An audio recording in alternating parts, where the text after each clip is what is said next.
Rinoa Aurora dipertemukan dengan Leon Dozan dalam konferensi pers kebebasan putra Willy Dozan dan Betharia Sonata tadi malam. Ternyata kebebasan Leon Dozan dirahasiakan darinya. Hal tersebut membuatnya terkejut ketika melihat mantan kekasihnya itu. Kaget, aku nggak tahu kalau dia, Leon ada di sini, buru-buru tadi, jadi nggak sempat bercerita, kata Rinoa Aurora.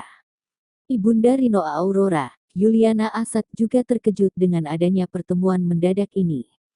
Meskipun begitu, kedua belah pihak telah berdamai dan untuk urusan hubungan asmara antara Leon Dozan dan Rinoa Aurora untuk kedepannya diserahkan kepada Tuhan. Dalam kesempatan konferensi pers tersebut, Rinoa Aurora duduk bersebelahan dengan Leon Dozan. Reaksi keduanya berbanding terbalik di mana Leon Dozan selalu menebar senyuman karena bahagia telah bebas, namun Rinoa Aurora terlihat tidak nyaman. Bahkan, saat sesi foto bersama, Leon Dozan sempat merangkul Rinoa Aurora, namun tak lama kemudian, Rinoa Aurora yang merasa tak nyaman kemudian segera melepaskan tangan Leon Dozan dari pundaknya.